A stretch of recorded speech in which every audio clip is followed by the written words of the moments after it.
Hello students, welcome back. कैसे हो आप सब? मैं हूं स्वाति और स्वागत करती हूं आप सभी का अपने प्लेटफॉर्म पे।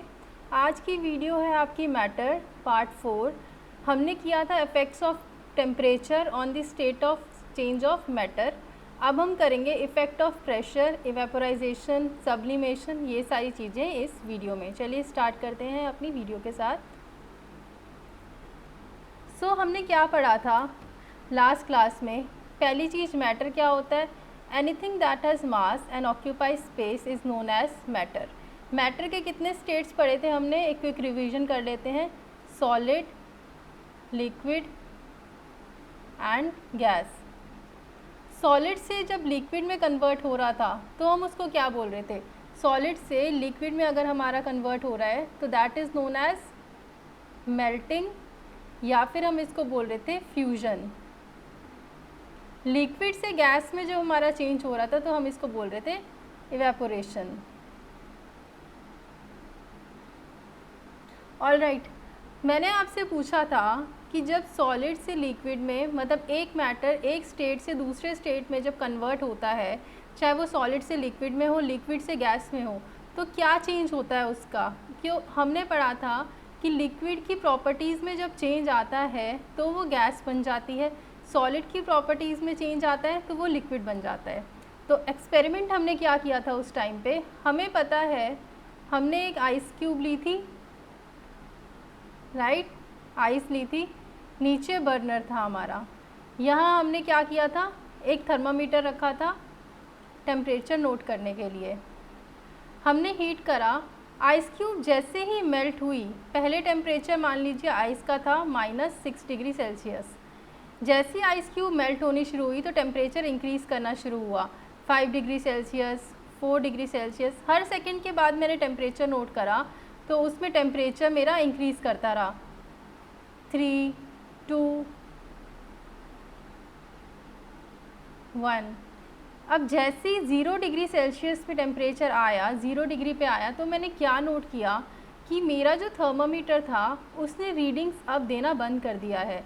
तो दैट मीन्स या तो मेरा थर्मामीटर ख़राब है या फिर बर्नर ख़राब है, बट उन दोनों में से कोई चीज़ ख़राब नहीं थी, मैंने अच्छे से चेक कर लिया। फिर भी बताओ कि हमारे थर्मामीटर हीटिंग क्यों नहीं दे रहा था? मैंने लास्ट क्लास में बहुत अच्छे से पढ़ाया था कि क्यों मेजरमेंट नहीं दे रहा। मैंने देखा कि 3-4 मिनट तक, 5 मिनट तक, जब तक मेरी पूरी आइस मेल्ट नहीं हो जाती तब तक मेरा थर्मामीटर कोई भी टेम्परेचर शो नहीं कर रहा था। वो इसलिए क्योंकि पहले क्या हो रहा था, हमें पता है सॉलिड में किस तरीके की पैकिंग होती है आपकी। सॉलिड में होती है क्लोजली पैक्ड मॉलिक्यूल्स, राइट। जब हमारी आइस इस फॉर्म में थी, सॉलिड फॉर्म में, तो हमने इसको हीटिंग दी, राइट। हमने हीटिंग दी तो क्या हुआ? इसकी काइनेटिक एनर्जी बढ़ गई। ऑल्दो काइनेटिक एनर्जी थोड़ी बहुत होती है इनमें, बट वो क्या करते हैं, अपनी पोजीशन पे ही मूव करने लगे। जैसे ही हीट एनर्जी हमने इसको दी, जैसे ही हमने हीट एनर्जी इनको दी तो ये अपनी पोजीशन पे मूव करने लग गए, सारे के सारे पार्टिकल्स। अब पोजीशन पे तो मूव करने लग गए, लेकिन अब ये बताओ क्या ये लिक्विड बन सकते हैं? लिक्विड बनने के लिए क्या होना चाहिए? इन पार्टिकल्स के बीच में स्पेस होना चाहिए, जो कि अभी नहीं है। ऑल्दो ये मूव कर रहे थे अपनी पोजीशन पे, लेकिन कोई स्पेस इनके बीच में नहीं है। तो हीटर ने क्या करा? हीट ने बोला कि भाई अब मैंने तुम्हें एनफ काइनेटिक एनर्जी दे दी है, लेकिन अब मैं क्या करूँगी, जो तुम्हारा फोर्स ऑफ अट्रैक्शन है बीच में, जो बॉन्डिंग है, उसको तोड़ूंगी, ताकि तुम क्या हो जाओ, फ्री हो जाओ और इधर उधर मूव कर सको और लिक्विड स्टेट में आ सको। तो उस टाइम के लिए क्या हुआ कि हीट तो जा रही थी, लेकिन वो हीट कहाँ यूज़ हो रही थी? वो हो रही थी to overcome the force of attraction. वो हीट यूज़ हो रही थी इस फोर्स ऑफ अट्रैक्शन, जो बॉन्ड है इन दोनों के, इनके बीच का, उसको तोड़ने में। तो इसीलिए इस हीट को हमने कहा कि ये हीट जो है हिडन हो गई कंटेंट्स ऑफ बीकर में। इसको छुपी हुई हीट भी बोला, क्योंकि इस हीट ने टेम्परेचर नहीं बढ़ाया, लेकिन फिर भी ये अपना काम कर रही थी। और वो क्या काम कर रही थी? ये उस बॉन्ड को तोड़ रही थी, ठीक है। उस बॉन्ड को तोड़ने से क्या हुआ आपका? जैसे ही वो बॉन्ड टूटा तो हमारे जो ऑलरेडी काइनेटिक एनर्जी थी हमारे पार्टिकल्स में, लेकिन फिर क्या हुआ, जैसे ही बॉन्ड टूटा ये आपस में फ्रीली मूव करने लग गए। ठीक है, इनका बॉन्ड क्या हुआ, कमज़ोर हुआ, टूटा, आप कुछ भी कह सकते हो कि बॉन्ड कमज़ोर हो गया। तो थोड़े से क्या हुआ, ये आपस में क्या हो गए, दूर दूर हो गए। और जैसे ही ये दूर हुए तो क्या होता है, आप मुझे ये बताओ, आइस में, आइस सॉलिड है तो उसके पार्टिकल्स क्लोजली पैक्ड हैं, लेकिन जैसे ही ये दूर हुए तो पार्टिकल्स दूर दूर हो गए। तो हुआ क्या, एक प्रॉपर्टी से दूसरी प्रॉपर्टी चेंज हो गई, मतलब आइस से ये वाटर बने, सॉलिड से लिक्विड बने, एक स्टेट से दूसरा स्टेट चेंज हो गया। तो ये आपको मैंने पढ़ाया कि इसको क्या बोलते हैं हम, लेटेंट हीट ऑफ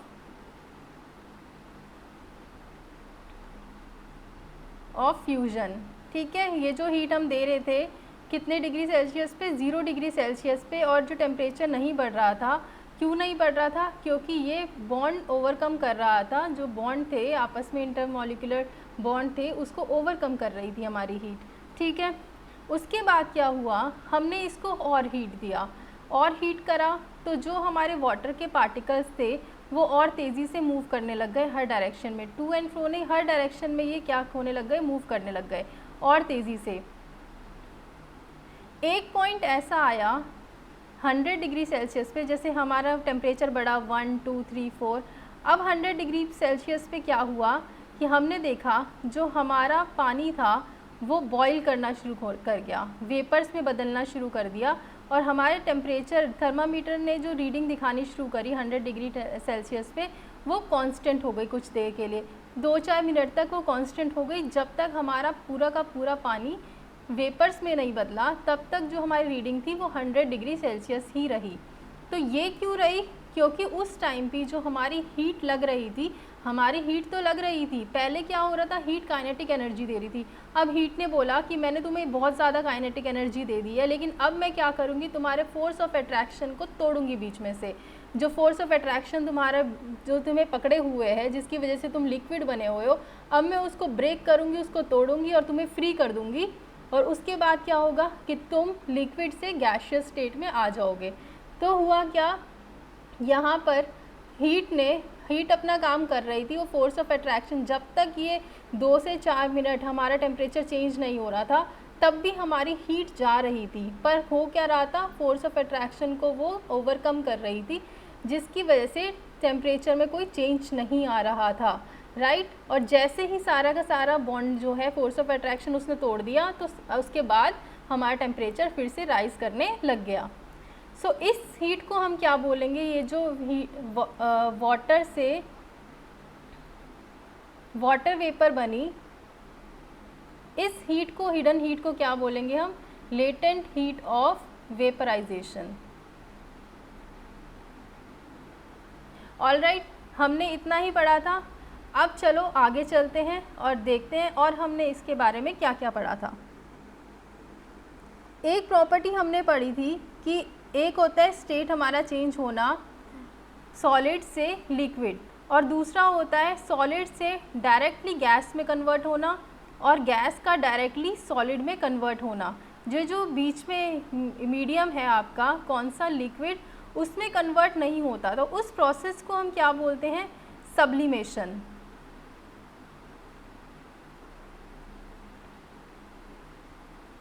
इसको इरेज कर देती हूँ मैं ताकि आपको और अच्छे से समझ में आ जाए। चलिए, तो change of solid into vapours directly on heating is known as sublimation. तो हमने क्या पढ़ा था कि जो सॉलिड है वो जब डायरेक्टली लिक्विड में बदल जाए तो उस केस को क्या बोलते हैं हम, सब्लिमेशन। और कल हमने किसका एग्जाम्पल लिया था, मुझे कमेंट बॉक्स में बताना जो भी देख रहा है इस वीडियो को, कि कल हमने कौन सा एग्जाम्पल लिया था, किस चीज़ का एग्जाम्पल लिया था, कौन सी चीज़ थी जो डायरेक्ट सब्लिमेट हो गई थी हमारी। अब मुझे ये बताना वो क्या था, KMnO4 था या क्या था वो, राइट। अब वेपर्स कई जगह आपको बुक्स में क्या देखने को मिलेगा, solid to gas directly change होती है तो सब्लिमेशन, और अगर गैस से सॉलिड में चेंज होता है तो भी सब्लिमेशन लिखा होता है। लेकिन अगर एग्ज़ाम में सब्लिमेशन ना दिया हो तो एक और वर्ड दिया हो सकता है, दैट इज़ डेपोजिशन। ये दोनों वर्ड्स कभी नहीं दिए होंगे आपके एग्ज़ाम्स में कि सब्लिमेशन भी दे दे और डेपोजिशन भी दे दे, या तो सब्लिमेशन देगा या फिर डेपोजिशन। तो क्योंकि डिपॉजिट हो जाता है ना, वो गैस से डिपॉजिट होके वो सॉलिड बना, तो इसीलिए that is known as deposition. Alright, तो जो सॉलिड सब्सटेंस सब्लिमेशन के अंडर जाता है, जो सब्लिमेट होता है, जो सब्लिमेशन जिसकी होती है जिस सॉलिड सब्सटेंस की, उसे बोलते हैं हम सब्लिमेट। अब यहाँ पर कुछ एग्जांपल्स मैंने लिए हैं, ये बहुत ही इंपॉर्टेंट हैं आपके एग्ज़ाम पॉइंट ऑफ व्यू से, ये देख लीजिएगा। चलो यहाँ पर अमोनियम क्लोराइड, ये सब्लिमेशन होती है, इसकी आयोडीन की सब्लिमेशन होती है। कैम्फर मतलब आयोडीन डायरेक्टली किस में चेंज हो जाता है, गैसियस फॉर्म में। अमोनियम क्लोराइड लिक्विड में चेंज होने की बजाय डायरेक्टली गैस में चेंज होता है। कैम्फर, कपूर आपने देखा होगा, तो वो कपूर को आप जब रखते हो अपने घर में जलाने के लिए, जो कपूर रखते हो, तो होता क्या उस कपूर का, क्या आपने उस कपूर में ऐसा देखा है कि वो लिक्विड में बदले? नहीं, वो डायरेक्टली गैस में बदलता है। तो इसका मतलब क्या है कि वो सब्लिमेट कर जाता है। ऐसी नेफ्थलीन बॉल्स जो आपकी मम्मा अपने बेड में रखती हैं कपड़ों के बीच में, ताकि कपड़ों में कीड़े ना लगें और स्मेल ना हो, तो वो नेफ्थलीन बॉल्स भी क्या होती हैं, पहले लिक्विड में कन्वर्ट नहीं होती, डायरेक्टली जो है आपकी गैसेस में कन्वर्ट होती हैं। वो किसकी वजह से? इस सब्लिमेशन की प्रॉपर्टीज़ की वजह से। Then it is anthracene. एक और इम्पॉर्टेंट एग्जाम्पल है, ये बहुत ही इम्पॉर्टेंट है, ये क्या कि सॉलिड कार्बन डाइऑक्साइड, जिसे हम ड्राई आइस बोलते हैं, ये सबलाइम हो जाती है टू फॉर्म कार्बन डाइऑक्साइड। जो ड्राई आइस होती है, पहले आपको याद रखना है कि ड्राई आइस होती क्या है, ये होती है सॉलिड कार्बन डाइऑक्साइड, और ये जब सबलाइम करती है, ये जब सब्लिमेशन के प्रोसेस को वो करती है, तो क्या बन जाती है, डायरेक्ट CO2। मतलब ये लिक्विड CO2 नहीं बनती है, ये डायरेक्टली गैस में कन्वर्ट होती है। Solid carbon dioxide directly gaseous form में चेंज होती है। अब हम आगे पढ़ेंगे, जब हम इफ़ेक्ट्स ऑफ प्रेशर में आपको पढ़ाऊँगी कि ये जो ड्राई आइस है, ये कैसे आपकी कार्बन डाइऑक्साइड से सॉलिड में कन्वर्ट हो जाती है, कैसे डेपोजिशन होती है, तो वो भी हम डिस्कस करेंगे। इसकी एप्लीकेशन कहाँ कहाँ होती है सब्लिमेशन की? जब भी आपके मैटर को प्योरीफिकेशन करना होता है, फॉर एग्ज़ाम्पल आपने ले लिया अमोनियम क्लोराइड,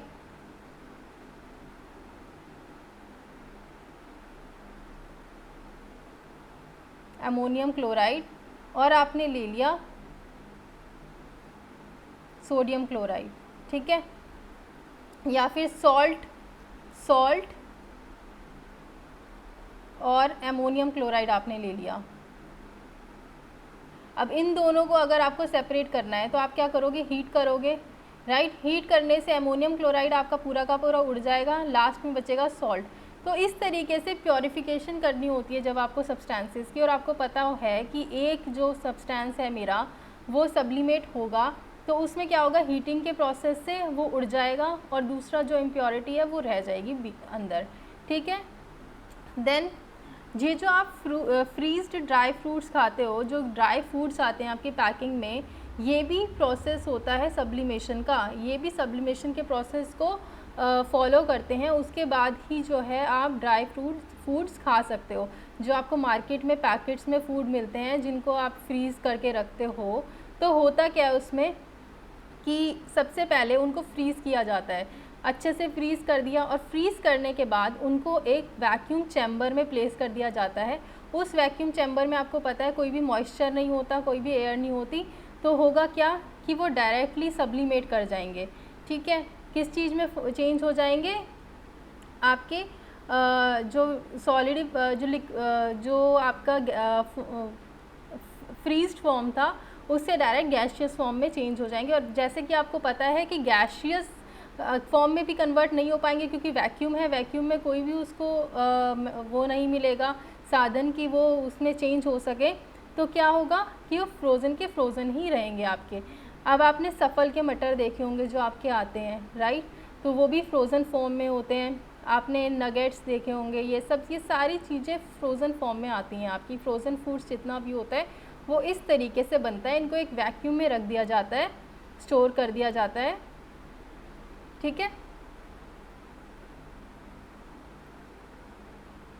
अब लेटेंट हीट मैंने अभी अभी आपको कराई है।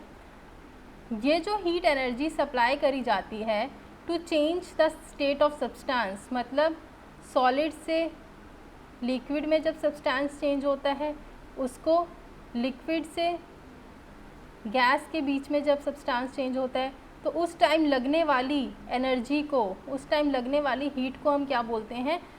Latent heat. लेटेंट का मतलब क्या होता है ये आपसे पूछ सकते हैं। लेटेंट का मतलब होता है हिडन। दो तरीके की लेटेंट हीट होती है, एक लेटेंट हीट ऑफ फ्यूजन, एक लेटेंट हीट ऑफ वेपराइजेशन। अभी अभी मैंने आपको कराया है कि फ्यूजन का मतलब क्या होता है और वेपराइजेशन का मतलब क्या होता है। यहाँ से बहुत इंपॉर्टेंट है, आपको ये 2 पॉइंट्स याद रखने हैं कि लेटेंट हीट ऑफ फ्यूजन कितना होता है आपका 3.34 into 10⁵ joules per KG, and latent heat of vaporization होता है आपका 22.5 इंटू 10⁵ जूल्स पर केजी। ये है वेपराइजेशन का, latent heat of vaporization of water. मतलब जब वाटर आपका गैसियस फॉर्म में चेंज हो रहा होता है, तो वो heat energy that is known as your latent heat energy. जो हीट एनर्जी तब लग रही होती है जब आपका पूरा का पूरा वाटर गैस में चेंज हो जाता है, तो वो होती है आपकी 22.5 इंटू 10⁵। और फ्यूजन होती है जब आपकी आइस मेल्ट होके पूरी की पूरी पानी में कन्वर्ट हो रही होती है, तो जब उस पर हीट एनर्जी लग रही होती है that is known as latent heat of fusion, and it is 3.34 into 10⁵। अब ये देखिए, आपको याद रखना है फ्यूजन वाला छोटा होगा और लेटेंट हीट ऑफ वेपराइजेशन ज़्यादा होगी, राइट। फ्यूजन कम होगी और वेपराइजेशन ज़्यादा होगी। चलिए आगे चलते हैं। Effects of change of pressure. अब मुझे ये बताओ कि हमने पढ़ा था कि जो आपकी मैटर है वो स्टेट कब चेंज करता है, किन कंडीशंस में। या तो हम उसके ऊपर टेम्परेचर लगाएं, या तो हम टेम्परेचर उसका बढ़ा दें, या फिर उसका टेम्परेचर कम कर दें। और दूसरा हमने क्या कंडीशन पढ़ी थी, किस कंडीशन में वो चेंज होते हैं, जब हम उनके ऊपर प्रेशर लगाएं, उनको कंप्रेस करें, जब प्रेशर लगे उनके ऊपर, राइट, तब वो अपनी स्टेट चेंज कर लेंगे। अब हमने टेम्परेचर का तो सारा का सारा पढ़ लिया था कि टेम्परेचर को चेंज करने से कैसे आइस वाटर में बदली, वाटर वेपर में बदले, सॉलिड से लिक्विड में बदला, लिक्विड गैस में बदला। लेकिन अब हम बात करेंगे कि जब प्रेशर लगता है तो प्रेशर से कैसे चेंज हो जाता है। अब मुझे ये बताना कि ये 3 चीज़ें हैं, सॉलिड, लिक्विड और गैस। सॉलिड की पैकिंग होती है बहुत ज़्यादा टाइट, इनके बीच में इंटरमॉलिक्यूलर स्पेस बहुत ही नेग्लिजिबल होता है। लिक्विड की पैकिंग इंटरमीडिएट होती है, इंटरमॉलिक्यूलर स्पेस होता है तो ये मूव कर सकते हैं। और गैसेस की इंटरमॉलिक्यूलर स्पेसेस बहुत ज़्यादा क्या होते हैं, ज़्यादा होते हैं और ये फ्रीली मूव कर सकती हैं अपने इधर से उधर। तो मुझे ये बताओ कि किस चीज़ पे जब आप प्रेशर लगाओगे, किस चीज़ पे प्रेशर लगाने पे आपको फ़ायदा है, क्या चीज़ फ़ायदेमंद है कि प्रेशर लगाने से ये चीज़ ठीक हो जाएगी। अब मुझे ये बताओ, अगर हम सॉलिड के ऊपर प्रेशर लगाएंगे बहुत ज़्यादा तो क्या होगा, सॉलिड ब्रेक हो जाएगा, तो हमें कोई फ़ायदा नहीं है सॉलिड पे प्रेशर लगाने का। आप किसी चीज़ पे भी देखना, अगर आप प्रेशर लगाओगे तो क्या होता है, वो ब्रेक हो जाता है। लिक्विड के एक बार वो हम प्रेशर लगाएंगे तो भी ठीक है, लिक्विड के ऊपर प्रेशर भी ठीक है। लेकिन अगर हम गैसेस के ऊपर प्रेशर लगाएंगे तो आपको पता है कि गैसेस प्रेशराइज होके लिक्विड फॉर्म में बदल जाएंगी, राइट। क्यों? क्योंकि हम प्रेशर लगाएंगे तो उसका इंटरमॉलिक्यूलर फोर्स जो है वो क्या हो जाएगा, कम हो जाएगा, और प्रेशर से गैसेस जो है वो लिक्विफाई हो जाती हैं। तो सबसे ज़्यादा फ़ायदा हमें कहाँ पर है प्रेशर लगाने में, सबसे ज़्यादा फ़ायदा है हमें प्रेशर लगाने में गैसेस के ऊपर, राइट। सो हमारा क्या होता है, जब भी हमारा गैस को लिक्विड में कन्वर्ट करना होता है या फिर लिक्विड को सॉलिड में कन्वर्ट करना होता है तो हम प्रेशर अप्लाई करते हैं। उस प्रेशर अप्लाई करने से होता क्या है, हमारा जो इंटर पार्टिकल डिस्टेंस होता है, बीच में इंटर पार्टिकल डिस्टेंस होता है दोनों का, वो कम हो जाता है और वो पार्टिकल्स पास पास में आ जाते हैं, राइट। प्रेशर लगाने से ये होता है। हमने पढ़ा था CO2। जब हम CO2 के ऊपर प्रेशर लगाते हैं, अपनी कार्बन डाइऑक्साइड के ऊपर प्रेशर लगाते हैं, तो क्या होता है, पहले उसके मॉलिक्यूल्स गैशियस फॉर्म में थे, ठीक है, inter particle spaces, inter atomic spaces, inter molecular spaces, कुछ भी कह दो, वो बहुत ज़्यादा था। जैसे ही हमने इसके ऊपर प्रेशर अप्लाई करा तो ये पार्टिकल्स पास पास में आ गए। अब जब पार्टिकल्स पास में आ गए तो हुआ क्या, इसकी प्रॉपर्टी चेंज हो गई और ये सॉलिड से लिक्विड में कन्वर्ट हो गया। तो हुआ क्या था आपका कि कार्बन डाइऑक्साइड गैस लिक्विफाई हो गई और लिक्विफाइड CO2 बन गई। LCO2 मैंने लिखा, दैट मीन्स लिक्विफाइड CO2। अब हमारा मन नहीं भरा, हमने इसके ऊपर और प्रेशर अप्लाई करा। जैसे ही हमने और प्रेशर अप्लाई करा तो लिक्विड CO2 आपकी क्या हो गई, ये पार्टिकल्स और ज़्यादा क्लोज आ गए, और जैसे ही क्लोज आए तो हुआ क्या, इंटरमॉलिकुलर फोर्सेस ने एक्ट करा और आपस में पार्टिकल्स को खींच लिया और पकड़ लिया, ठीक है, और ऐसे क्लोजली पैक्ड हो गई है। तो इसमें हुआ क्या कि आपकी जो प्रॉपर्टी है फिर से चेंज हो गई, और जो लिक्विड कार्बन डाइऑक्साइड थी, लिक्विफाइड कार्बन डाइऑक्साइड थी, वो सॉलिड कार्बन डाइऑक्साइड में चेंज हो गई। ऑलराइट, तो ये आपको समझ में आ गया होगा कि गैसेस, अब ये कहाँ पर आपका यूज़ होता है, आपको पता है, ये जो आप घर में यूज़ करते हो LPG सिलेंडर, वो भी कैसे होता है, लिक्विफाइड पेट्रोलियम गैस। अब आप कहोगे ये तो गैस थी, ये आप कह रहे हो लिक्विफाइड है। हाँ बिल्कुल ये लिक्विफाइड है, क्योंकि पहले ये गैशियस फॉर्म में थी, हमने इसके ऊपर प्रेशर लगाया तो जो पार्टिकल्स थे वो हमारे पास पास में आ गए। जैसे ही पार्टिकल्स पास में आए तो इन्होंने अपनी स्टेट बदल दी, ये क्या हुआ, गैस से लिक्विड में बदल गए। और जैसे ही हमने, ठीक है, गैस से ये लिक्विड में बदल गए, और इसलिए हमने इसको बोला लिक्विफाइड पेट्रोलियम गैस। ऐसे ही CNG गैस जो हम यूज़ करते हैं वो भी लिक्विफाइड होती है। तो हम इस तरीके से प्रेशर अप्लाई करके गैसेस के ऊपर उनको लिक्विफाई कर देते हैं। अगर आपसे कोई क्वेश्चन पूछे कि क्या चीज़ लगाने से आपकी गैसेस जो है वो लिक्विफाई हो सकती हैं, क्या टेम्परेचर चेंज करने से या प्रेशर, तो आपको याद रखना है कि प्रेशर चेंज करने से आपकी गैसेस स्टेट बदलती हैं।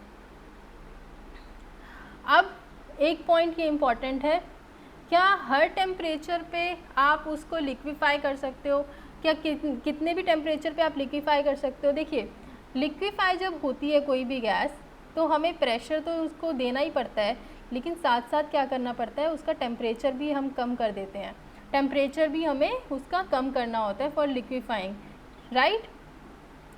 तो क्या हर टेम्परेचर पे हमें गैस जो है लिक्विफाई हो जाएगी, नहीं। There is certain temperature above which gas can not be converted, मतलब एक सर्टेन टेम्परेचर ही होता है जिस पे हम गैस को लिक्विफाई कर सकते हैं। मतलब अगर मान लो -20 डिग्री सेल्सियस पे कोई गैस कन्वर्ट हो रही है, अगर हम इससे ज़्यादा टेम्परेचर दे देंगे, -30 दे देंगे, तो भी लिक्विफाई नहीं होगी। 21 डिग्री सेल्सियस कर देंगे तो भी लिक्विफाई नहीं होगी। इसका मतलब एक पर्टिकुलर टेम्परेचर ही होता है जिस पे हमारी गैसेस लिक्विफाई होती हैं। और लिक्विफाई होंगी कैसे, पहला हमें प्रेशर देना पड़ेगा उसमें बहुत ज़्यादा, दूसरा उसका टेम्परेचर कम करना पड़ेगा।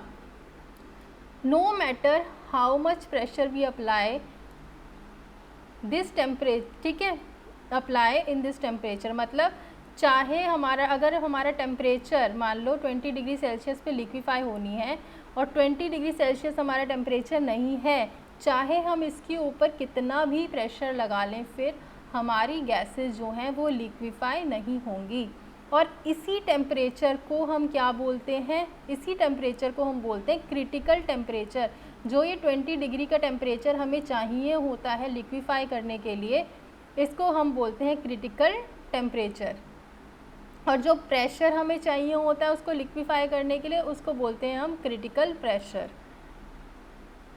अगर आपसे पूछ लिया जाए कि क्रिटिकल टेम्परेचर ऑफ CO2 कितना होता है, तो आपको याद रखना है क्रिटिकल टेम्परेचर ऑफ CO2 है आपका 304 से 315 केल्विन, जो कि है 13 से 15 डिग्री सेल्सियस। अगर आपके क्वेश्चन पेपर में इस तरीके का क्वेश्चन आता है तो आपको याद रखना है कि जो क्रिटिकल टेम्परेचर है CO2 का, जस्ट अ मिनट स्टूडेंट्स,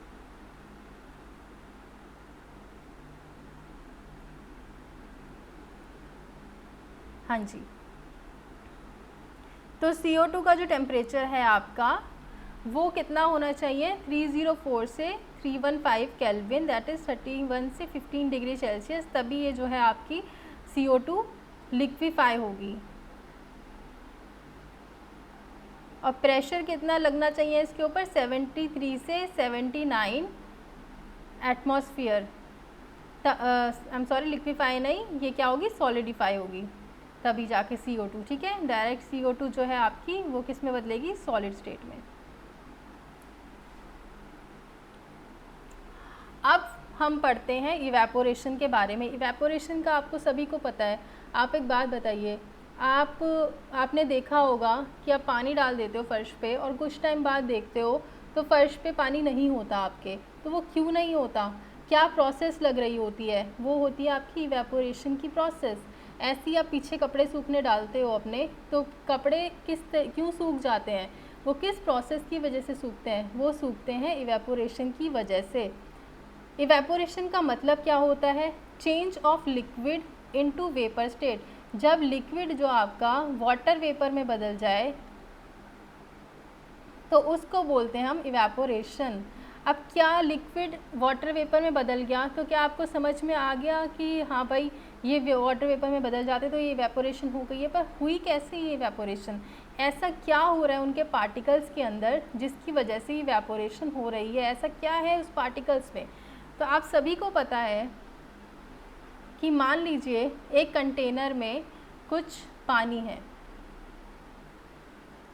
ठीक है, और हमें पता है ये पानी किस चीज़ से बना होता है, इसके छोटे छोटे पार्टिकल्स होंगे। जो वाटर ड्रॉपलेट्स हैं वो पार्टिकल्स से बनी होती है, एटम से, मॉलिक्यूल से। तो इसके एटम्स, इसके मॉलिक्यूल्स इस तरीके से पैक्ड होते हैं आपस में।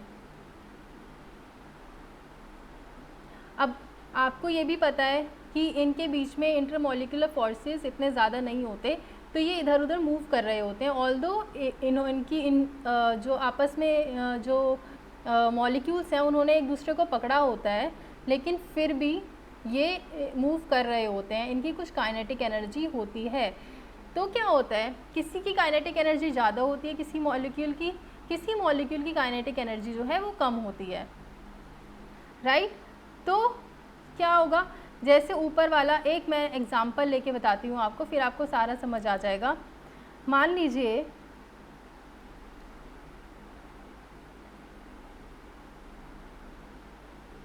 ये वाला एटम है आपके पास और इसकी काइनेटिक एनर्जी बहुत ज़्यादा है, ठीक है, इसकी काइनेटिक एनर्जी बहुत ज़्यादा है, और बाकी जो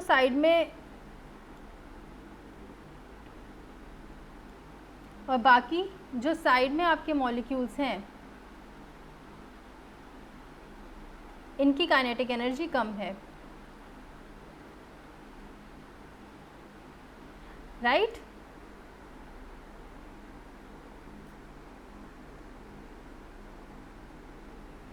तो होगा क्या कि ये वाले आपस में क्या होता है, जैसे जब ये मूव कर रहे होते हैं, ऐसा तो है नहीं एक पर्टिकुलर डायरेक्शन में मूव कर रहे हैं कि ऊपर जा रहे हैं या फिर नीचे वाली डायरेक्शन में मूव कर रहे हैं या फिर लेफ़्ट मूव कर रहे हैं या फिर राइट, सारे के सारे ऐसा तो है नहीं। कोई लेफ़्ट मूव कर रहा होगा, कोई राइट मूव कर रहा होगा, कोई अपवर्ड्स, कोई डाउनवर्ड्स, इस तरीके से मूवमेंट कर रहे होंगे। जब ये आपस में मूव कर रहे होंगे तो ये एक दूसरे से कोलाइड भी कर रहे होंगे, टकरा भी रहे होंगे, जब इनके पास काइनेटिक एनर्जी। और काइनेटिक एनर्जी का मतलब क्या होता है, उनकी मूव करने की एनर्जी, जो उनकी मूव करना, जो उनका मोशन की एनर्जी होती है, that is known as kinetic energy. वो जो मूव करते हैं उसी को काइनेटिक एनर्जी हम बोलते हैं, ठीक है, उनकी मूवमेंट को हम काइनेटिक एनर्जी बोलते हैं।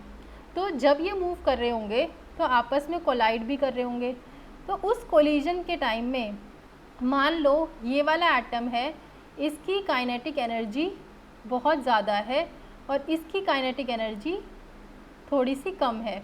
तो ये दोनों जैसे ही आपस में टकराएंगे तो होगा क्या कि ये अपनी काइनेटिक एनर्जी को इसमें ट्रांसफ़र कर देगा, ठीक है। जैसे ही ज़्यादा काइनेटिक एनर्जी वाला कम काइनेटिक एनर्जी वाले के साथ टकराएगा, कोलाइड करेगा, तो कम एनर्जी वाला अपनी एनर्जी को ट्रांसफ़र कर देगा किसमें, ज़्यादा एनर्जी वाले के पास।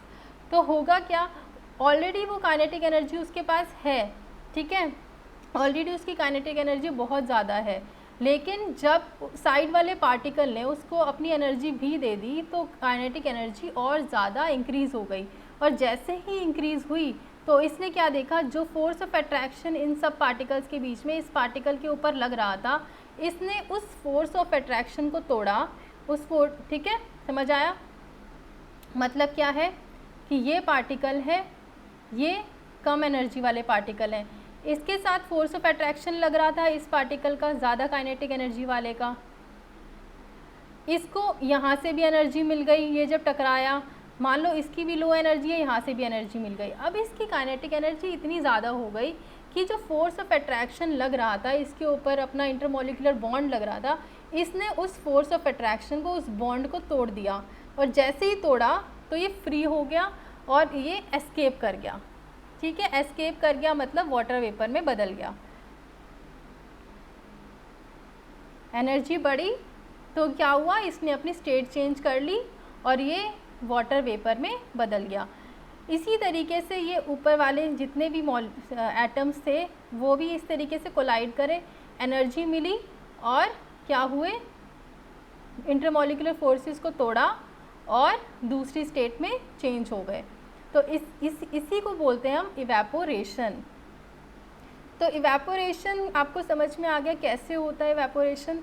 अब क्या होता है आपका, कभी कभार जैसे आपको पता है सी होती है आपकी, रिवर होती है, रिवर में पानी होता है, ठीक है, और ये आपको पता है ये सब किससे बने होते हैं, एटम से।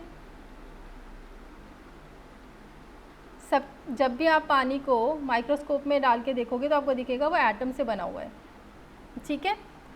तो क्या होता है कि ये वाला जो मान लो ऊपर वाला एटम है, इसने क्या करा, इसकी काइनेटिक, ये आपस में टकराया, ये सबके साथ टकराया, इसकी काइनेटिक एनर्जी ज़्यादा थी, ये साइड वालों से टकराया, नीचे टकराया, तो जिसकी काइनेटिक एनर्जी कम थी उसने जो काइनेटिक एनर्जी जो ज़्यादा थी उसको अपनी एनर्जी ट्रांसफ़र कर दी, तो इसकी काइनेटिक एनर्जी और ज़्यादा हो गई। अब क्या होता है कि नीचे वाले जो मॉलिक्यूल्स होते हैं ये क्या करेगा, जो ज़्यादा एनर्जी वाला है कम एनर्जी वाले से हीट एनर्जी भी अब्जॉर्ब कर लेगा।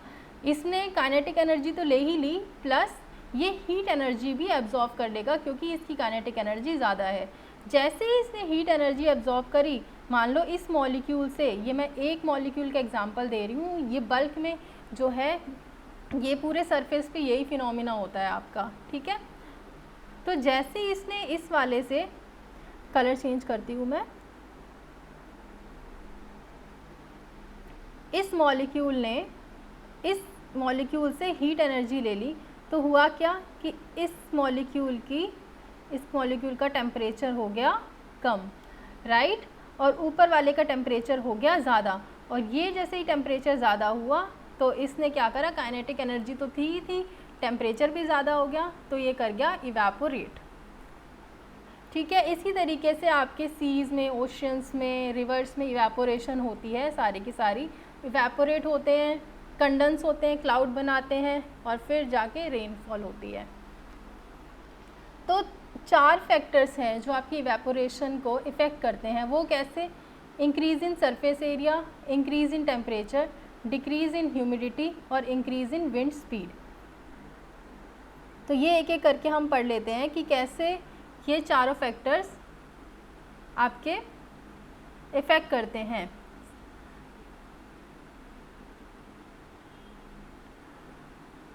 अब मुझे ये बताओ, जब भी आप अपने कपड़े सुखाते हो तो एक होता है कपड़े लिए और ऐसी तार पे डाल दिए, राइट, ऐसी फोल्ड करके आपने तार के ऊपर डाल दिए, क्या वो कपड़ा अच्छे से सूखेगा?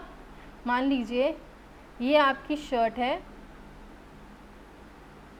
इसको आपने एक तार के ऊपर इस तरीके से सुखाया हुआ है, और यही शर्ट है, इसको आपने फोल्ड करके इस तरीके से इस तार के ऊपर सुखाया हुआ है। तो कौन सी ज़्यादा शर्ट जो है वो कौन सी पहले शर्ट सूखेगी, ये वाली शर्ट नंबर 2 या शर्ट नंबर 1? तो आपको इतना एक्सपीरियंस तो होगा ही कि शर्ट नंबर 1 सबसे पहले सूखेगी, क्योंकि मम्मा भी बोलती होंगी आपके कि फैला के कपड़े सुखाओ। वो फैला के हम कपड़े क्यों सुखाते हैं? क्योंकि जो एवेपोरेशन होती है उसकी वो बढ़ जाती है, जैसे सरफेस एरिया बढ़ता है तो इवेपोरेशन भी बढ़ जाती है। ठीक है, एक ग्लास में पानी ले लो, क्या वो जल्दी उड़ेगा, या फिर आप उस पानी को ज़मीन पे बिखेर दो और उसका सरफेस एरिया इंक्रीज़ कर दो, वो जल्दी उड़ेगा। कभी एक्सपेरिमेंट करके देखना, ग्लास में आधा कप ही पानी ले लेना वो, और उसको रखे रखना कुछ देर तक, आप देखोगे कि वो कप में पानी वैसा का वैसा ही है, इवेपोरेशन नहीं हुई। लेकिन आप उसी पानी को ज़मीन पे बिखेर देना, आपको दिखेगा कि उसकी जो इवेपोरेशन थी वो बहुत ज़्यादा हो गई है। तो वो ऐसा क्यों है? आपको पता है इवेपोरेशन एक सरफेस फिनोमेना है, राइट। सरफेस से क्या होता है, सरफेस से इवेपोरेट होता है सारा का सारा। तो जिसका सरफेस एरिया ज़्यादा होगा उस सरफेस से इवेपोरेशन ज़्यादा होगी, क्योंकि ऊपर से इवेपोरेशन होती है, राइट। जैसे हमने यहाँ भी देखा था मॉलिक्यूल्स, तो ऊपर से इवेपोरेशन हो रही थी, यहाँ पर भी ऊपर से इवेपोरेशन हो रही थी, ऊपर वाली लेयर से, है ना। तो ऐसे ही जब इसका सरफेस एरिया इंक्रीज़ कर जाएगा तो ऊपर से इवेपोरेशन ज़्यादा होगी, इसका सरफेस एरिया कम होगा तो इवेपोरेशन ऑब्वियसली कम होगी। अब होता है इंक्रीजिंग टेम्परेचर। देखिए ये हमारा पानी है, वाटर है, और ये भी हमारा वाटर है। एक को हमने सिंपल रख दिया, फैला दिया, और एक को हमने बर्नर दिया, टेम्परेचर दिया। वाटर मॉलिक्यूल्स में ऑलरेडी काइनेटिक एनर्जी होती है, आपको पता है, ठीक है। ऑलरेडी इनके पास काइनेटिक एनर्जी होती है, तो ये आपस में टकराते हैं, एक दूसरे की एनर्जी को एब्जॉर्ब करते हैं। जिसकी काइनेटिक एनर्जी ज़्यादा होती है वो कम काइनेटिक एनर्जी वाले से एनर्जी लेता है और अपना बॉन्ड को तोड़ता है, अपना इंटरमोलिकुलर फोर्स को तोड़ता है, और क्या कर जाता है, दूसरे स्टेट में कन्वर्ट कर जाता है। पानी से क्या हो जाता है, वेपर में कन्वर्ट हो जाता है। इसी तरीके से जब हम टेम्परेचर देंगे, तो टेम्परेचर देने का मतलब क्या होता है, हमने क्या पढ़ा था, जब हम टेम्परेचर इंक्रीज़ करते हैं तो उनकी काइनेटिक एनर्जी भी बढ़ जाएगी, राइट। जैसे इन पार्टिकल्स की काइनेटिक एनर्जी बढ़ी, काइनेटिक एनर्जी इन पार्टिकल्स की बढ़ी, तो जिसकी बहुत ज़्यादा काइनेटिक एनर्जी है वो एक दूसरे से एनर्जी लेंगे, ठीक है, और जल्दी करके एनर्जी लेके आपस इवेपोरेट जल्दी हो जाएंगे। तो ये आप करके भी देखना एक्सपेरिमेंट। एक पानी लेना, उसको ऐसे ही रख देना, वो जल्दी उड़ेगा, या फिर आप बॉईल करोगे, हीट करोगे, वो पानी जल्दी उड़ेगा। तो आप देखेंगे कि जिस पानी को आप हीट करोगे वो पानी आपका जल्दी उड़ेगा, right. Then we have decrease in humidity. Decrease, जब हमारी ह्यूमिडिटी डिक्रीज़ होती है, आपको पता है कि तो जो इवेपोरेशन होती है वो बहुत ज़्यादा जल्दी होती है। ह्यूमिडिटी डिक्रीज़ कर गई तो इवेपोरेशन हो गई फास्ट, ह्यूमिडिटी इंक्रीज़ कर गई तो इवेपोरेशन स्लो होगी। ऐसा क्यों, मुझे ये बताओ। जब ह्यूमिडिटी इंक्रीज़ करेगी तो इवेपोरेशन स्लो क्यों होगी। देखिए ये हमारी एयर है, इसके पास वाटर ड्रॉपलेट्स हैं, वाटर पार्टिकल्स हैं, ह्यूमिडिटी है। अब हम देखते हैं कई बार कि लोग बोल रहे होते हैं कि बहुत हुमस हो रही है, आज बहुत चिपचिपाहट हो रही है, हुमस हो रही है, चिपचिपापन आ रहा है। तो वो ऐसा क्यों होता है, एक एयर होती है आपकी, ठीक है। एयर में, जिस एयर में ह्यूमिडिटी प्रेजेंट होती है, ह्यूमस प्रेजेंट होती है, उसमें वाटर वेपर का कंटेंट बहुत ज़्यादा होता है, ये हमें पता है। अब एयर की एक कैपेसिटी होती है कि वो वाटर वेपर को होल्ड करने की, मतलब कि वो इससे ज़्यादा वाटर वेपर होल्ड नहीं करेगी, ज़्यादा वाटर वेपर होल्ड नहीं कर सकती एयर, ठीक है। एक कैपेसिटी होती है। अब मान लीजिए कि हमने अपने कपड़े सुखाए, तो ये बताओ कि जो एयर है उसके पास ऑलरेडी मॉइस्चर कंटेंट बहुत ज़्यादा है, लेकिन यहाँ से अब मॉइस्चर जाएगा तो क्या वो एब्जॉर्ब करेगी, वो नहीं करेगी।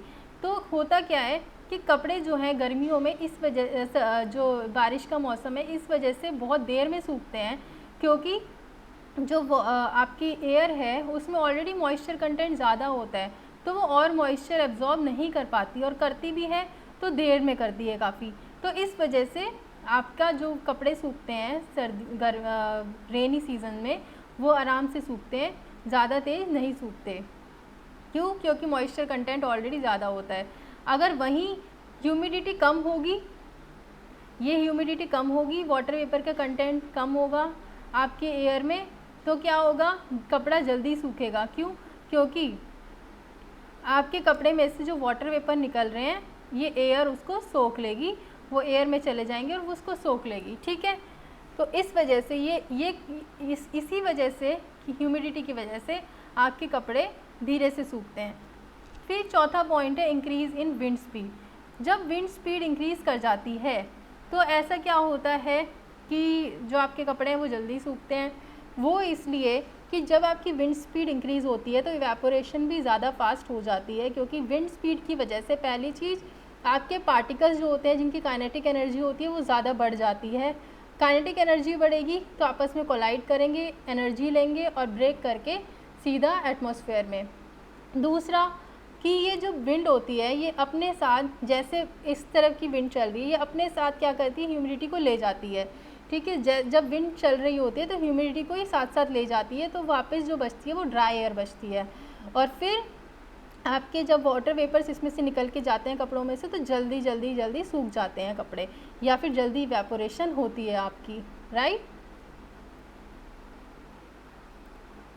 सो आई होप आपको इवेपोरेशन का प्रोसेस समझ में आया होगा। कोई डाउट हो तो कमेंट बॉक्स में आप बता सकते हैं या फिर आप हमें मेल कर सकते हैं। Till then take care. ये वाला चैप्टर आपका ख़त्म हो चुका है मैटर। अब इसमें मैं MCQs कराऊंगी आपको। Till then take care, good luck and keep studying.